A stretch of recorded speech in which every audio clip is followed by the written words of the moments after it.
Hi, I'm Pete, and welcome to Just a Few Acres Farm.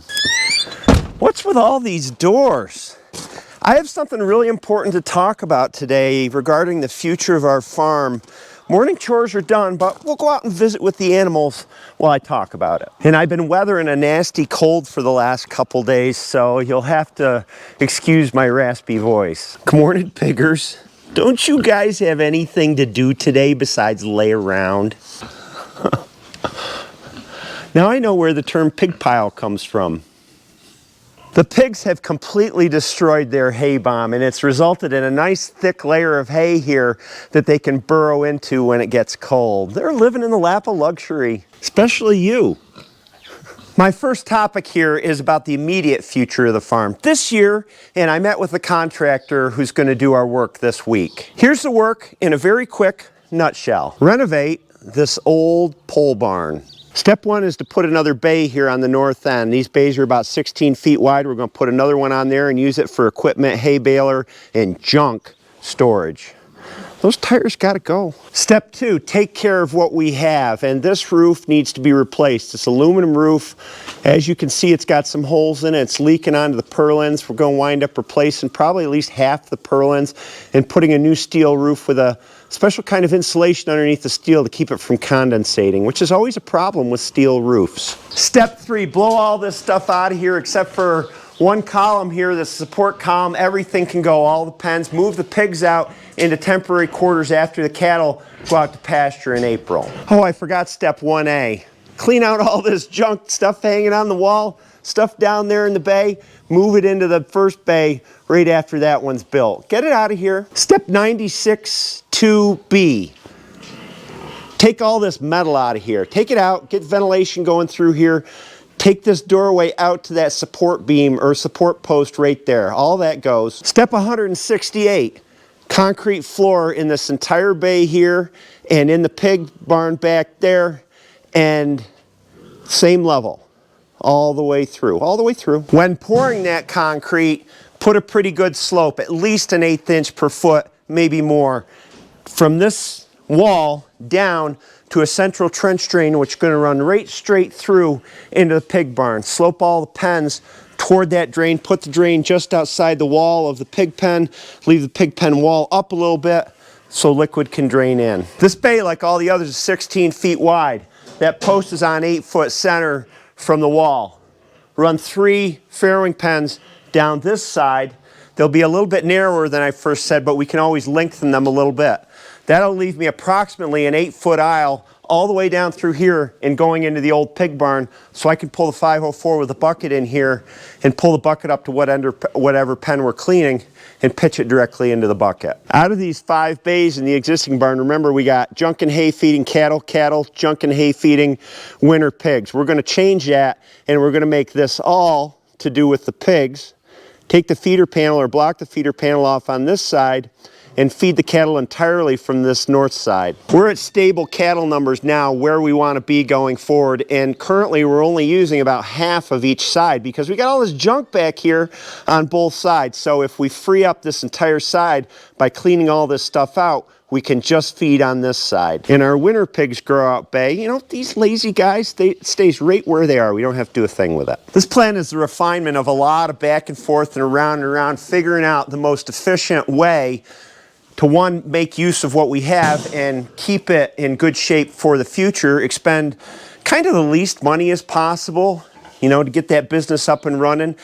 And it requires the least kind of messing around in here as far as blowing everything out and reconfiguring everything. It winds up working really well. One thing I didn't mention in the previous video about this is wintertime care is such a huge part of the way Hillary and I think, and was one of the problems with building a separate barn, because when we trek out here when the weather's not good and do our chores, we really want everything consolidated for winter work. So this leaves me really with working in this bay, feeding hay in that bay, and taking care of the winter pigs in that bay. Everything's here in this one barn, and most of the work is concentrated in this end. Mr. Bill, how are you? You always come up to get a pat.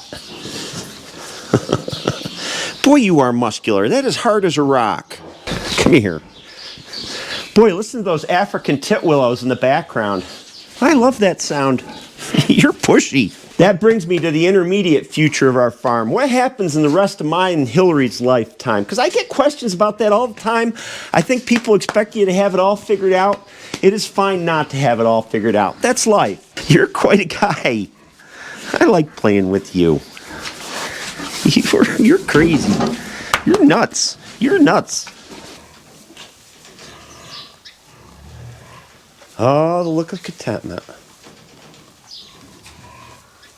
I'd be foolish if I thought that Hillary and I could exactly plan our future, and that's never been my goal. Heck, if I'd left it on my 18-year-old self to plan my future at this point in life, I don't think I'd be very happy with it. So planning for the future is something you stop once in a while and you take stock of, and then you move forward. And I have some pretty good thoughts along those lines these days because I've been thinking about it for a while, and we've been farming for 10 years, and I kind of see how things go. I spent the first 50 years of my life furiously building things, building the house, building the garage, building my reputation and position at work, and then building the farm. And in the first 5 years of the farm, we built like crazy, including all these things, and built our income up in the first 5 years to a sustainable level where this little 45-acre farm could support us. Now that in my 50s and in the last 5 years of the farm, Hillary and I have become smarter about what we do. In other words, the more labor-intensive and less profitable enterprises on the farm, even though we can sell what we grow on those enterprises, we've decided to be a little more sophisticated about it and focus on things that are a little less labor, a little more gratifying. So even since this channel started, we've gone from raising almost 400 hens on pasture, and now we're down to less than 200. We've cut down on our broiler production. We've increased our beef production without really increasing any labor, and we've cut down on our pork production. It's the way you need to continue to shift your business to account for what you're willing to do and where the profit is. 10 years ago, or maybe even 5 years ago, I wouldn't be talking about hiring a contractor to work on the barn. I'd be doing the work myself. I'd be climbing up on the roof and tearing the old panels off and all that stuff. But as you get older, you start to think twice about doing such things. And that leads you to start thinking about, how am I going to make ends meet as the amount of physical labor you want to do declines? And, you know, in your later years, you learn more and more what you really want to do and what you want to do less of.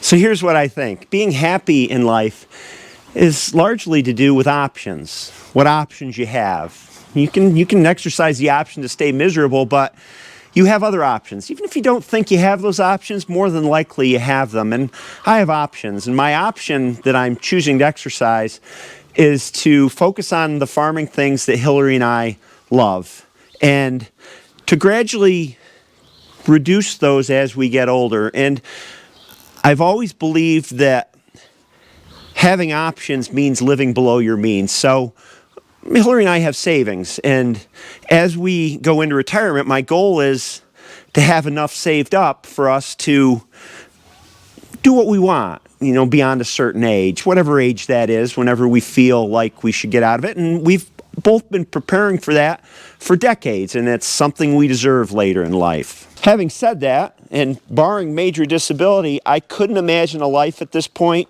where I wasn't going to the Saturday Ithaca Farmers Market in the summer, or I wasn't growing chickens or cattle or pigs. I love all those things, and the only way I'm going to be chased out of that is by infirmity. That may happen someday, but I hope it doesn't. In addition, I have other plans that I would like to get to as I grow older, and there are some things that are more suited to doing in your older years, and one of those is mechanic work. I love working on old tractors. It's always been a great hobby of mine that happens to align with our main business of farming. So Hillary and I have debated for a long time about whether I needed a new shop or not. Anybody watching would probably say, it's clear you need a new shop. That thing is tiny, the door's too short, etc., etc.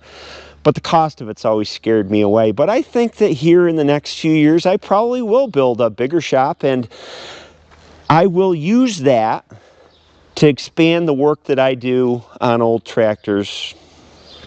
Part of that is showing it on the channel, or a separate channel, I don't know which. And I just want to say before I move away from this topic that I can't ever imagine not having a farm. So whatever I do, the farm's in the mix. Hi, ladies. How are you gals doing? You want to come see me? I knew you would come see me, 2105. Yeah. Beep, beep. Let's see, that's the future this year. That's the future for the next decades coming forward, at least as best as I know it now. You know, these things always change. You never know what's going to happen in life. Now let's talk about the third future, which is the future after I'm gone. My legacy is our children. There are lots of folks out there my age or a little older, maybe a little younger, that were subject to the mentality that was prevalent at the time of our growing up, that farm kids were a sort of indentured servant on the farm. If you lived on the farm, you were working on the farm. Didn't matter how old you were. And it was kind of forced labor for some. I'm sure a lot of people loved it. But that's never been my attitude raising our kids. Hillary and I have always wanted to give our kids options. And to me, because of my experience in life, I didn't know what I truly wanted to do till I was in my 40s. I certainly didn't know what I wanted to do when I was a kid, or even really when I was in college. But the thing is that education gives you options. Now, both of our kids are very bright students, and I expect them to get a good education as a way of opening up options in their life. I know things have changed from when I went to college, but I still believe that's the best path to having options in life. And I expect them to mature to the point where they know what they want to do. Hopefully, some people never know what they want to do, before they, of their own volition, come back and say, I want to take the farm. Now, I know this may not work out, that they may not want a farm, and I'm fine with that, because the most important thing to me is for my kids to find their happiness in life. And if it's not farming, so be it. I know this farm's been in my family for 7 generations, and it would be terrible if I'm the one that breaks that chain, or they're the ones that break that chain. But I really have no control over that. And in the end, it's much better to have people come back to something of their own choice and be truly happy in it than to feel like they've been forced to do it. Were you guys eavesdropping? Do you agree? Just shake your head. Having said all that, our kids do help out on the farm. I just choose not to show them on the channel for other reasons most of the time. They show up once in a while. Case in point, Hillary and I have had to travel lately for personal reasons, and we leave. The kids take care of the farm. We have 2 kids still here at home, age 14 and 17. They're perfectly fine with doing everything we do. And our oldest daughter, who's 20, is out of the house. You know, I always wind up back in front of you guys because you're so darn photogenic. You could have your own channel. Maybe you do. Maybe you're the real star of the channel. So I guess that's it. You know, times have changed, and I've always had this belief that once you plan for the future, your plan is obsolete. I mean, the future's always changing. And this is different from, I think, some folks that lived through a time in life when you could count on your life being set before you, pretty much. I mean, the days are gone when you could go work for some big company or some big factory and be guaranteed a lifelong occupation there. And I don't want that either for myself or my kids. I've learned through life that if you navigate as you go along, you'll wind up much happier. And I want my kids to have the same option. And I think that in the end, you wind up with people that are much more adaptable to the conditions of today and not being raised according to the conditions of yesterday. So those are my thoughts on the subject. I hope you have a great weekend, and I'll see you next time.